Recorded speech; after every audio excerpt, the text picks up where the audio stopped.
Bab 821. Senior Wulan dan sekelompok junior. Di ruang bilik, begitu Kenzi melihat Pak Tua Dawu terbaring di ranjang rumah sakit, dia tahu bahwa Pak Tua Dawu ini sudah sekarat. Wulan Sanjoe membawanya ke sini dan memintanya untuk mengobati lelaki tua itu, jelas hanya ingin mempersulitnya dan melihat dirinya mempermalukan diri sendiri. Pak Tua Dawu kurus, lemah, dan bahkan tidak bisa membuka kelopak matanya.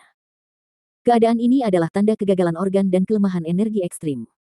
Selain itu, Pak Tua Dawu sudah berusia 80-an, dan vitalitas dalam tubuhnya tidak dapat dipupuk lagi. Tidak ada rumah sakit di dunia ini yang bisa menyembuhkannya. Bahkan, kemungkinan membiarkannya hidup beberapa hari lagi sangat kecil. Namun, Kenzi bukan orang biasa. Dia dengan hati-hati mengamati wajah Pak Tua Dawu, dan telah memikirkan beberapa rencana di benaknya yang dapat mengubah Pak Tua Dawu menjadi lebih baik. Namun, setiap rencana punya kekurangannya sendiri. Rencana terbaik akan memakan banyak waktu, dan rencana yang paling tidak menyusahkan, hanya akan menghabiskan lebih sedikit energinya yang berharga. Itu membuatnya sulit untuk memilih. Wulan sedang menonton dari samping. Ketika dia melihat Kenzi menatap Pak Tua Dawu sambil mengerutkan kening dan tidak mengatakan apa-apa, dia memeluk tangannya ke dadanya dan berkata, "Ada apa, kenapa kamu tidak bicara? Katamu kamu ahli dalam kedokteran, kamu jenius, kan? Penyakit Pak Tua Dawu, mungkinkah kamu tidak bisa menyembuhkannya?" Melihat Kenzi tidak bicara untuk waktu yang lama, Wulan mulai merasa menang, dan berkata padanya lagi, "Jika tidak punya solusi, jangan buang waktumu. Aku bukan tipe orang yang tidak masuk akal, selama mengakui bahwa Anda tidak kompeten di depan semua orang, minta maaf kepada saya dan akui bahwa kamu hanya menyombongkan diri, nona ini akan tetap memperlakukanmu sebagai tamu." Mendengar ini, beberapa pemuda yang menonton semuanya tertawa. Mereka semua menunjukkan wajah menggoda, seperti melihat monyet. Kenzi mengabaikan mereka, dan berpikir lama, sampai saat berikutnya, dia akhirnya menghela nafas sedikit dan menggelengkan kepalanya. Lupakan saja. Menyelamatkan nyawa lebih baik daripada diri sendiri. Aku akan menghabiskan banyak energi hari ini. Kemudian dia meraba-raba sebentar, mengeluarkan botol kecil dari sakunya, membuka tutupnya dengan hati-hati, dan menuangkan pil hitam kecil. Semua orang tidak mengerti. Mereka tidak menyangka orang ini membawa botol obat kecil bersamanya. Tentu saja, bukan itu intinya. Intinya, apakah orang ini mau menggunakan pil hitam kecil ini untuk menyembuhkan penyakit Pak Tua Dawu? Obat macam apa ini dan dari mana kamu mendapatkannya? Wulan menyipitkan mata dan berkata tidak setuju. Kamu tidak akan mengerti meski aku memberitahumu, jadi lebih baik tidak menyelah. Kenzi masih tampak terlalu malas untuk berbicara dengannya, meremas mulut Pak Tua Dawu, dan perlahan meletakkan pil kebangkitan di tangannya ke mulut Pak Tua Dawu. Pil kebangkitan semacam ini disempurnakan dengan menghabiskan banyak energinya. Jumlahnya tidak besar, dan beberapa sudah habis. Dia juga memberikan satu kepada Sheila Hughes. Setengah terjual dan setengah diberikan. Stok obat ini sangat langka. Karena alasan inilah sulit baginya untuk memutuskan apakah akan menggunakan pil kebangkitan untuk Pak Tua Dawu yang sekarat. Efek terbesar dari pil kebangkitan adalah untuk menangguhkan kehidupan dan memelihara vitalitas.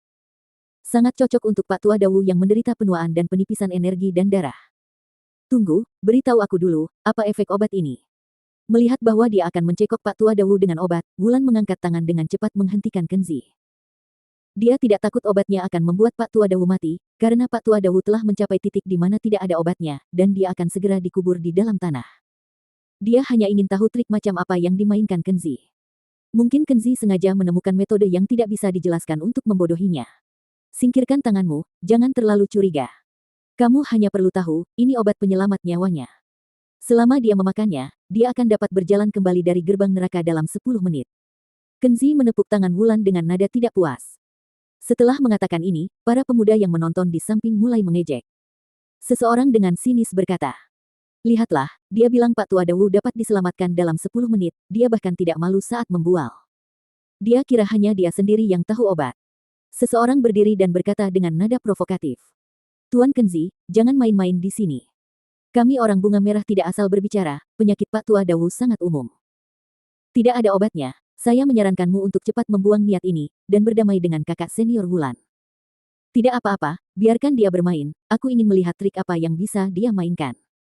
Wulan Sanjoe juga berdiri, memandang dengan jijik dan berkata, "Tuan Kenzi, karena kamu sangat percaya diri, ayo bertaruh. Jika kamu gagal menyelamatkan Pak Tua Dawu, jangan salahkan aku karena tidak memperlakukanmu sebagai tamu. Selanjutnya, aku akan. Ayo bertaruh."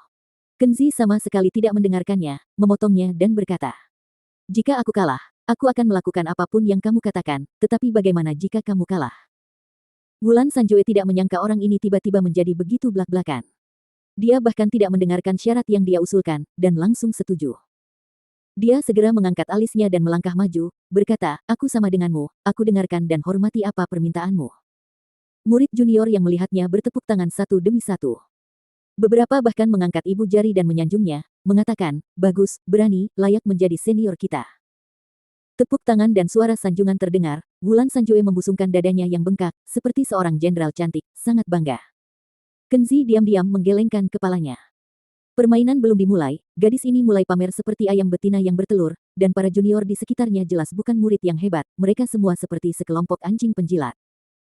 Kenzi tidak memperdulikan mereka, dia meremas mulut Pak Tua Dawu dengan satu tangan, menghancurkan pil dengan tangan lainnya, dan menelankannya untuk Pak Tua Dawu. Pil kebangkitan meleleh di mulut, secara khusus ditujukan untuk pasien yang hampir mati seperti Pak Tua Dawu yang sulit untuk minum obat. Namun, agar pasien dapat menyerap efek obat secara maksimal, Kenzi tetap perlu menggunakan teknik pemijatannya yang unik di beberapa titik vital pasien. Jadi setelah memberi makan obat, Kenzi mengulurkan telapak tangannya yang lain, dari atas ke bawah, menggesek dan menggosok bolak-balik antara dada dan perut Pak Tua Dawu, mencubit dan memukul dari waktu ke waktu. Berpura-pura ahli. Aku curiga orang ini idiot yang sama sekali tidak mengerti obat-obatan. Beberapa penonton mencibir, hanya menunggu Kenzi membodohi dirinya sendiri. Wulan Sanjue bahkan tidak mau melihatnya, wajahnya penuh cibiran. Namun seiring berjalannya waktu, keajaiban terjadi. Mereka melihat bahwa gerakan menggosok, menguleni, dan memukul Kenzi menjadi semakin lambat dan semakin ringan. Pada akhirnya, Kenzi tiba-tiba mengangkat dua jari dan menyodok ketiak pasien dengan keras. Ah! Pak Tua Dawu menjerit, dan tiba-tiba terbangun dari koma, duduk tegak, terengah-engah, dan wajahnya dipenuhi keringat dingin. Dia bangun. Semua orang terkejut, dan Wulan juga sangat terkejut hingga wajahnya yang cantik menjadi pucat. Babak 822, aku takut. Di tengah ekspresi terkejut semua orang, Kenzi mendukung Pak Tua Dawu, memintanya turun dari tempat tidur secara perlahan. Ada apa denganku? Di mana aku? Pak Tua Dawu melihat ke sekeliling, sedikit bingung. Dia adalah seorang tunawisma sebatang kara. Ketika dibawa oleh bunga merah, dia sudah pingsan di jalan, jadi dia tidak tahu apa yang terjadi padanya hingga hari ini. Orang tua, jangan banyak bertanya. Jalanlah beberapa langkah untuk mengecek bagaimana kondisi tubuhmu. Kenzi sedikit menghiburnya, lalu menopangnya dan berjalan beberapa langkah di dalam kamar, kemudian Kenzi melepaskan tangannya, membiarkan Pak Tua Dawu berjalan-jalan sendirian. Pak Tua Dawu mencoba berjalan beberapa langkah, dan kemudian berkata dengan ekspresi terkejut, anak muda, apa yang terjadi? Seingatku, aku sudah tidak bisa berjalan sama sekali. Aku tidak punya tenaga saat berjalan, dan selalu jatuh, tetapi sekarang aku merasa seolah-olah 10 tahun lebih muda, dan bahkan tidak sesak ketika berjalan. Kenzi mengangguk, setengah bercanda.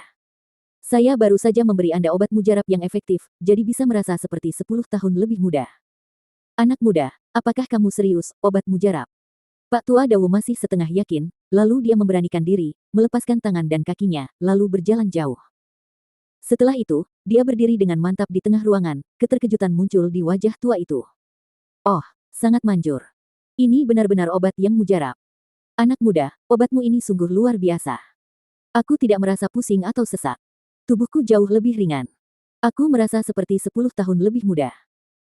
Pak Tua Dawu menjadi bersemangat, berjalan ke kiri dan ke kanan, berputar-putar, lalu perlahan berjongkok, perlahan berdiri, dan akhirnya dia melangkah ke arah Kenzi, memegang erat tangan Kenzi, dan berkata dengan penuh rasa terima kasih, anak muda, terima kasih banyak.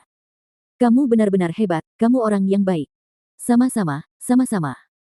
Kenzi mengguncangnya tangan, menepuk lengannya, menunjuk ke pintu dan berkata, Pak Tua, ada tempat yang luas di luar, dan cuacanya sangat bagus. Anda bisa pergi ke halaman untuk meregangkan kaki dan berjemur.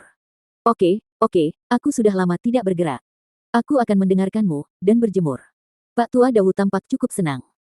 Setelah mengucapkan terima kasih berulang kali, dia terlatih-tatih keluar rumah dan berjalan-jalan di halaman luar. Semua orang di ruangan itu tercengang, menyaksikan tanpa daya ketika Pak Tua Dawu, yang sebelumnya sudah tidak sadarkan diri dan sekarat, berlari ke halaman dengan energi yang besar. Bahkan seekor babi pun dapat melihat bahwa Pak Tua Dawu benar-benar telah diselamatkan. Wulan menatap Kenzi dengan kebingungan di matanya yang indah. Dia benar-benar tidak dapat memahami ini. Jelas sekali bahwa dia sengaja mempersulit Kenzi. Pak Tua Dawu jelas akan mati, tetapi orang ini benar-benar menyelamatkan Pak Tua Dawu. Sungguh menakjubkan obat yang dia gunakan. Tampaknya kakek guru benar. Bocah yang terlihat biasa ini sungguh bukan orang yang sembarangan. Murid-murid yang berdiri di belakangnya juga memandang Kenzi dengan mata berbeda saat ini. Kenzi melihat ekspresi mereka masing-masing dan tersenyum di dalam hati.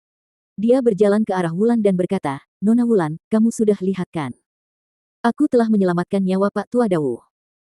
Tetapi Pak Tua Dawu harus selalu menjaga kesehatan dengan baik, dan dalam beberapa hari ke depan, dia perlu diberi resep obat dan makanan bergizi untuk membantunya mengisi kembali energi tubuhnya dan mengembangkan organ vitalitas tubuhnya.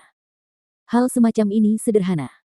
Aku yakin sebagai murid senior Bunga Merah, dengan kemampuan Anda, Nona Wulan, saya tidak perlu mengajari Anda cara meresepkan obat, bukan?" Wulan tersipu dan berkata tidak yakin, "Saya tidak memerlukan bimbingan Anda tentang cara meresepkan obat selanjutnya."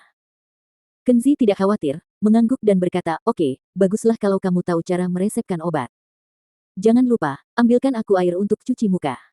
Setelah jeda, Wulan terkejut, seolah dia melihat seorang psikopat. Apakah ada yang salah dengan otak orang ini? Apa menurutmu aku ini pembantu yang bisa dimanipulasi sesuka hati, sehingga kamu benar-benar memintaku mengambilkan air cuci muka? Wulan mengangkat alisnya dan berkata dengan kasar. "Kamu punya tangan dan kaki, kenapa kamu ingin aku membantumu mengambil air cuci muka? Jika kamu berani memperlakukanku seperti kucing atau anjing yang bisa kamu manfaatkan sesuka hati, percaya atau tidak, aku akan segera menendangmu ke lantai, memukulmu dengan keras beberapa kali untuk memberimu pelajaran." Setelah mengatakan itu, Wulan tanpa sadar memasang sikap mendominasi wanita. Di aula halaman Bunga Merah, sebagai kakak senior, Wulan selalu mengarahkan adik-adik junior lainnya untuk melakukan sesuatu. Bagaimana mungkin ada pria yang berani memerintahnya? Kenzi masih tidak kesal, dan berkata tanpa ekspresi, "Nona Wulan, harap ingat janji yang baru saja Anda buat selama taruhan. Jangankan meminta Anda untuk ambil air cuci muka, meskipun saya memperlakukanmu seperti kucing atau anjing, kamu harus menurutiku, karena kamu kalah taruhan, maka kamu harus mengaku kalah." Setelah Kenzi mengatakan ini, Wulan menatapnya dengan getir, tersedak dan tidak dapat berbicara. Ya, taruhannya kalah, dan dia hampir lupa hal itu. Murid-murid unior yang menonton di samping semuanya mulai merasa simpati pada kakak senior Wulan. Beberapa orang buru-buru terbatuk dan melihat ke arah atap, berpura-pura tidak melihat apa yang terjadi.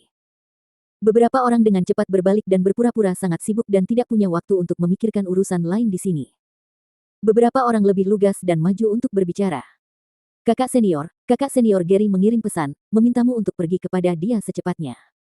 Minggir. Wulan marah dan mendorong pria itu menjauh, amarahnya pun tercurah ke kepala pria malang itu. Kemudian, dia mengertakkan gigi dan menunjuk ke arah Kenzi dan berkata, "Kenzi, kamu harus memikirkan konsekuensinya dengan hati-hati. Kamu berani memintaku untuk ambil air untuk mencuci mukamu." Kenzi menatapnya dan mendengus dalam hatinya. Gadis kecil ini menakutiku. Apakah aku, Kenzi Harimurti akan takut? Ekspresi Kenzi tidak berubah, dan berkata setenang angin.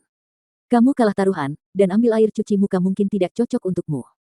Jadi, saya berubah pikiran sekarang, saya tidak ingin mencuci muka lagi. Saya akan menemani kakek gurumu besok pagi."